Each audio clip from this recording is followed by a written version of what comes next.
로마서 10장 14절에서 21절 말씀입니다.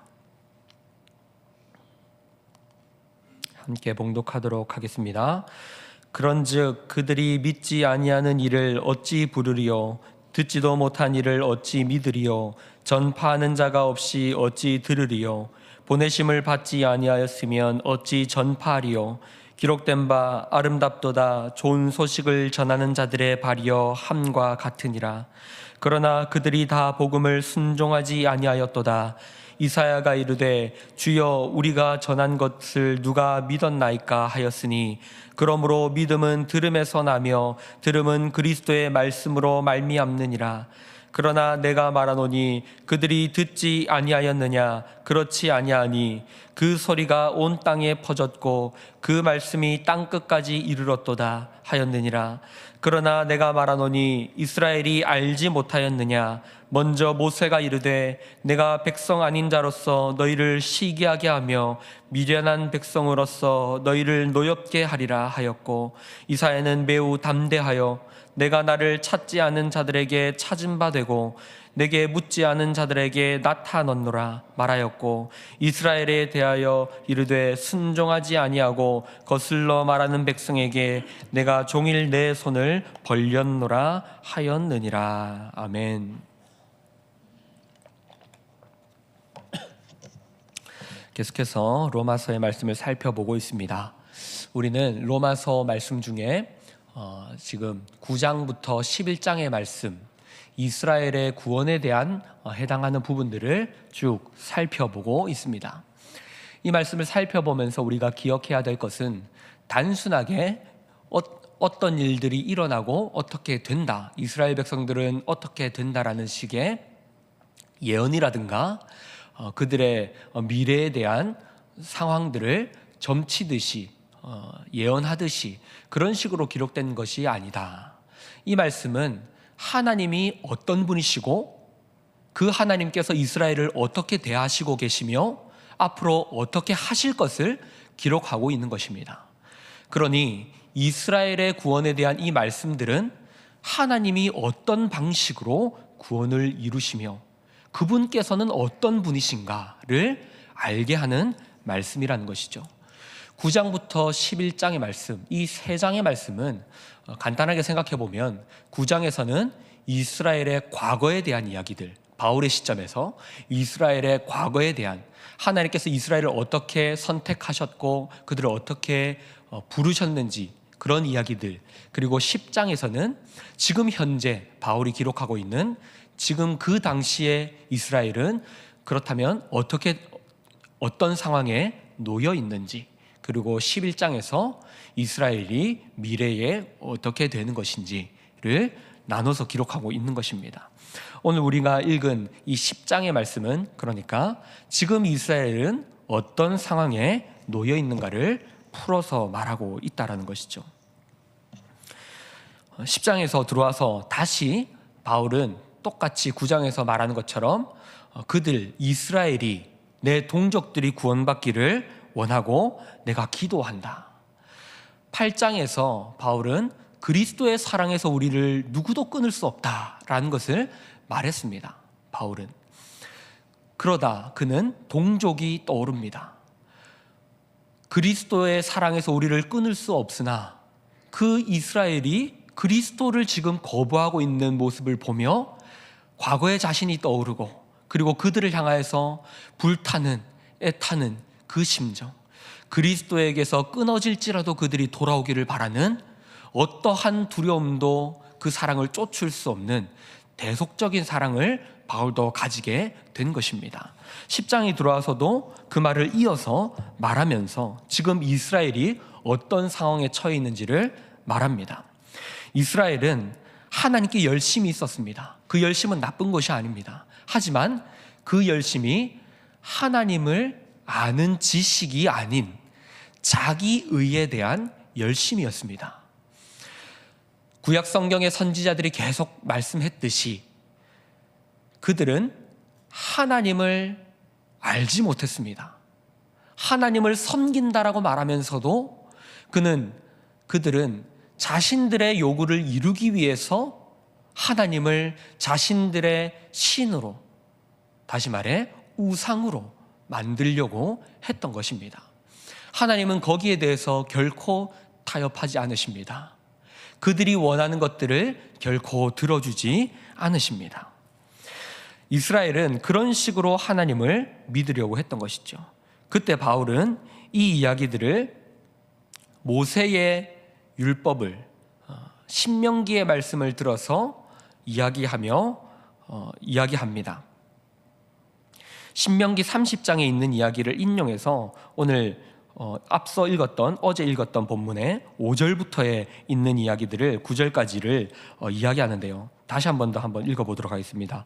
모세가 기록하되 율법으로 말미암는 의를 행하는 사람은 그 의로 살리라 하였거니와 믿음으로 말미암는 의는 이같이 말하되 내 마음에 누가 하늘에 올라가겠느냐 하지 말라 하니 올라가겠느냐 함은 그리스도를 모셔 내리는 것이요 혹은 누가 무저갱에 내려가겠느냐 하지 말라 하니 내려가겠느냐 함은 그리스도를 죽은 자 가운데서 모셔 올리는 것이라.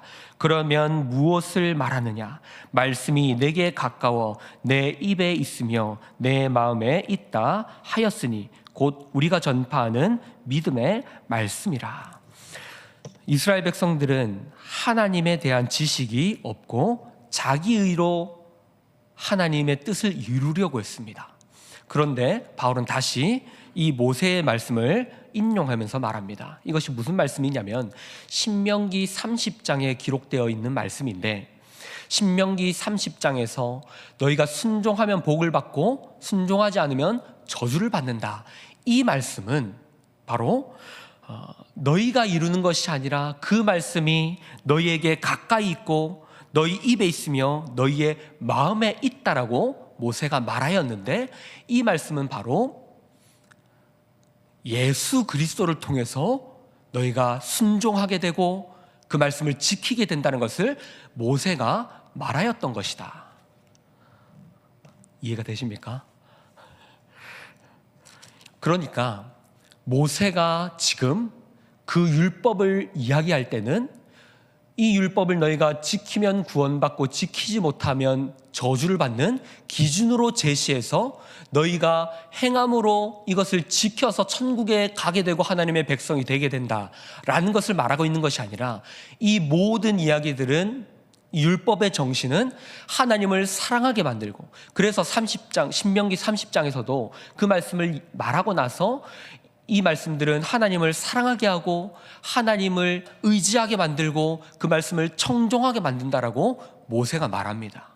이 모든 것들은 우리가 이것을 지켜서 구원받는 우리의 의를 드러내는 이야기들이 아니라 하나님께서 너희 가운데 이 일들을 하실 것이다. 너희가 말씀을 순종하여서 복받는 존재가 되게끔 포기하지 않고 하나님이 신실하게 너희와 함께 할 것이다. 그래서 이 말씀을 너희에 가까이 두고 너희 마음에 두게 하시고 너희 입에 이 말씀이 선포되게 하겠다. 그 말씀을 인용하여서 우리가 잘 아는 9절의 말씀, 내가 만일 내 입으로 예수를 주로 시인하며 또 하나님께서 그를 죽은 자 가운데서 살리신 것을 내 마음에 믿으면 구원을 받으리라. 그 말씀이 실체가 되어서, 예수가 실체가 되어서 이루신다. 요엘서에서 예언되었던 그 말씀대로 누구든지 주의 이름을 부르면, 예수의 이름을 부르면 구원받는 세상이 이제 열렸다는 것입니다. 예수의 이름을 부르면 구원받는다는 말은 단순히 나는 아무것도 하지 않아도 그저 내세의 천국에 가듯이, 하나님 나라에 들어가듯이 이루어진다는 말이 아니라, 우리가 예수를 부를 때에 그것이 이루어지고 구원이 된다는 말은 그 말이 내 입에 가까이 있어서 그 말씀들, 신명기 30장의 말씀들처럼 하나님의 말씀이 이제는 예수를 통하여서 예수를 부르는 자들에게 이루어지게 하겠다. 이 말씀이 무엇이냐면, 은혜는 율법을 없애는 것이 아니라 은혜는 율법을 기쁨으로 순종하게 만드는 것이다. 예수께서 오신 것은 율법을 없애러 오신 것이 아니라 율법을 완성하고 율법의 마침표를 찍으러 오셨다는 것입니다. 이스라엘 백성들은 자신의 힘으로 율법을 지키려고 했지만 그것은 불가능합니다. 그래서 예수께서 오셔서 율법의 정신이 무엇인지, 율법으로 사는 것이 무엇인지를 섬김과 낮아짐과 사랑으로 보여주십니다. 그리고 이제 우리에게 예수를 통해서 구원받는, 죄와 사망 아래에 놓이는 것이 아니라 생명과 성령의 법 아래에 놓이게 하셔서 정죄함이 없게 하셔서 이제 그 율법을 지키게 하십니다. 율법의 무서운 잣대로는 사랑을 만들 수 없습니다. 예수께서 오셔서 우리가 죄인 되었을 때에 십자가를 지심으로 우리를 구원하여서 만든 세상은 이제 정죄함으로 율법을 지키는 세상이 아닌, 못해도 괜찮다, 다시 해봐라, 못한다고 지옥 가는 것이 아니라 아버지가 자녀를 기르는 세상이 되었다. 너희는 그 말씀을 사랑으로 지켜나갈 수 있다. 그러한 세상이 열렸다는 것입니다. 그 말씀이 13절처럼 누구든지 주의 이름을 부르는 자는 구원을 받으리라. 주의 이름을 부르는 자는 하나님의 자녀가 되며 하나님의 자녀가 된 존재들은 아버지께서 기르신다는 것입니다. 율법을 지키게 만드신다는 것이 지켜서 구원받는 존재가 된다는 것이 아니라 그 율법으로 기르는 존재들이 된다는 것입니다. 사랑하는 성도 여러분, 이것이 이해되어야 합니다. 이것이 하나님이 우리를 어떻게 대하시고 계시며 하나님이 어떤 존재로 우리를 만들어 가고 계신지를 이해하는 중요한 핵심입니다. 내가 열심히 해서 하나님을 기쁘시게 한다? 하나님은 그런 기쁨을 받을 필요가 없으신 분입니다. 하나님은 우리가 찾지 않을 때도 찾아오셨고 우리가 부르지 않을 때도 우리를 부르게 만드신 분이십니다.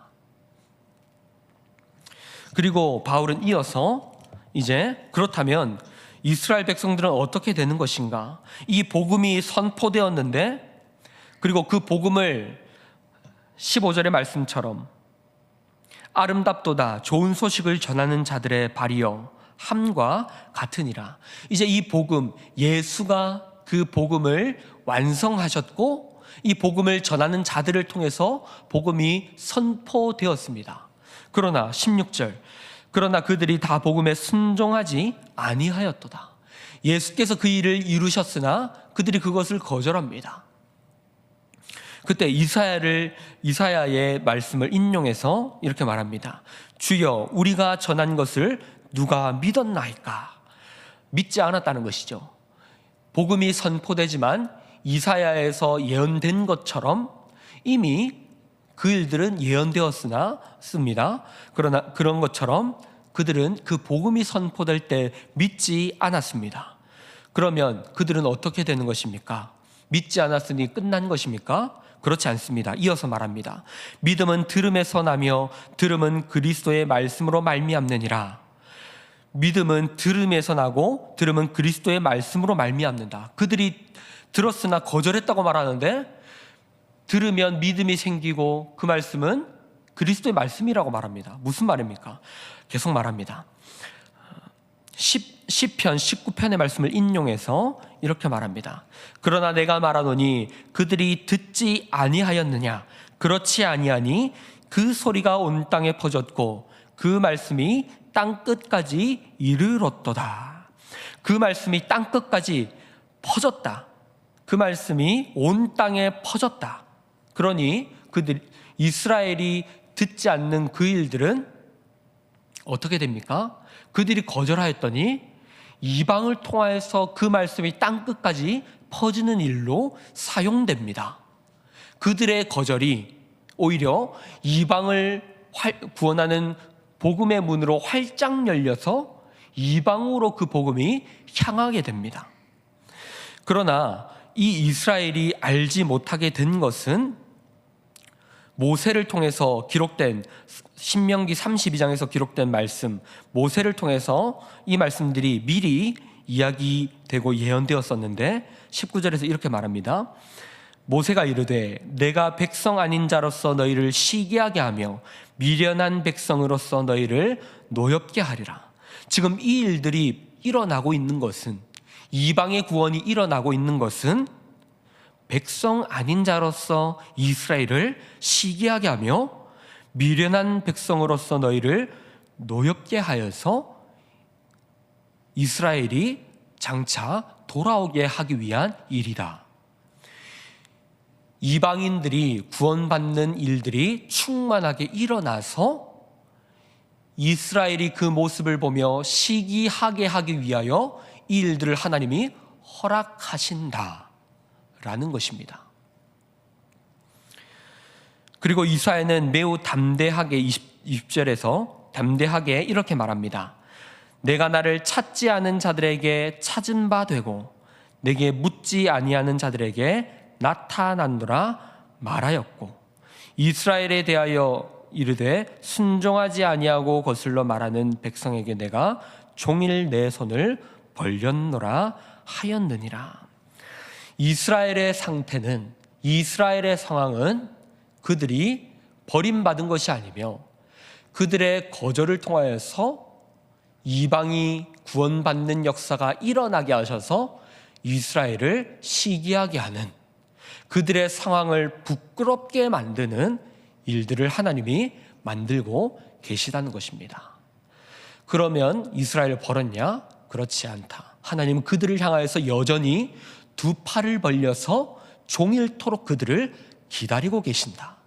하나님의 때가 차면 그 이스라엘들이, 이방의 충만한 수가 돌아오게 되면 그 이스라엘들이 다시 하나님께로 돌아오게 될 것이다. 그 일들을 하나님이 하고 계신다는 것입니다. 그러니 우리 또한 우리가 구원받는 것을 자랑으로 여길 수 없습니다. 우리는 오해합니다. 이스라엘을 정죄합니다. 어떤 식으로 정죄합니까? 그들은 바보 같았어. 예수를 버렸어. 그러나 우리는 예수를 믿었어. 그것을 말하는 것이 아닙니다. 하나님이 말하는 것은, 구원의 놀라운 방식은 하나님께서 이스라엘을 선택하셨으나 그들의 교만을 겸손케 하시고 개 취급받던 이방인들을 구원의 주된 통로로 사용하고 계십니다. 그러나 그것을 이방인들은 자랑할 수 없습니다. 돌 감람나무를 찍어서 원 감람나무에 붙여서 열매 맺게 하셨는데, 그렇다면 원 감람나무는 얼마나 열매를 잘 맺겠느냐? 이것이 바울의 증언입니다. 그러니 때가 되면 하나님께서 그들도 돌이키게 하실 것이다. 우리가 구원받는 것은 우리가 하나님을 믿는 그 믿음이 조건이 되어서 우리가 구원받은 것이 아니라 하나님의 놀라운 방법이다. 지금 하나님이 하고 계시는 것은 이스라엘, 선택받았던 그 민족들을 겸손케 하시고 이방이, 이스라엘이 맡았어야 할 그 일을, 그 하나님 나라의 모델의 역할을 이제는 교회가 맡게 하셔서 하나님 나라가 무엇인지를 온 땅에 보여주고 계시는 것이다. 그것이 하나님의 구원이다라는 것입니다. 말씀을 정리하겠습니다. 사랑하는 성도 여러분, 하나님의 구원을 이해해야 합니다. 제가 오늘 어려울 수 있지만 이 본문의 이야기들을 어떤 것인지를 말씀드리는 이유는 우리가 하나님을 오해하고 있기 때문입니다. 우리가 하나님을 믿는다라고 하면서도 우리 또한 이스라엘처럼 자기 의로 믿음을 이해하려고 합니다. 하나님의 구원은 그런 것이 아닙니다. 하나님은 찾지 않은 자들에게 찾아오셨고 부르지 않은 자들에게 나타나셨습니다. 그리고 여전히 찾지 않는 그들을 향하여서 팔을 벌려서 종일토록 기다리고 계십니다. 우리 또한 그러한 존재로서 구원받았으며 하나님의 백성이 되었습니다. 그렇다면 우리가 해야 될 일이 무엇입니까? 다른 이들을 정죄하는 것이 아니라 그 하나님을 닮아 하나님의 사랑을 나타내는 존재로서 세상에 존재해야 합니다. 하나님은 우리가 존재가 달라지라고 말합니다. 내가 말씀을 지켜서 의로워지는 것이 아니라 세상 가운데 존재가 하나님을 닮아가라는 것입니다. 죄인들을 향하여서 두 팔을 벌렸듯이 우리 또한 세상을 향하여서 두 팔을 벌려 그들을 끌어안아야 합니다. 그것이 우리의 사명입니다. 저와 여러분이 하나님의 구원을 이해하고 그 하나님을 닮아 세상을 우리의 십자가를 지고 자기의 십자가를 지고 살아가는 저와 여러분 되시기를 주님의 이름으로 축복합니다. 말씀을 기억하며 함께 기도하실 때 하나님은 찾지 아니하는 자들을 찾아오시고 묻지 아니하는 자들에게 나타나셨습니다. 우리 또한 그 하나님을 닮아 세상 가운데 그리스도의 사랑을 나타내는 자들로서 존재할 수 있도록 함께 기도합시다. 공통의 기도 제목과 개인의 기도 제목을 놓고 기도하신 후에 돌아가도록 하겠습니다. 기도하시겠습니다.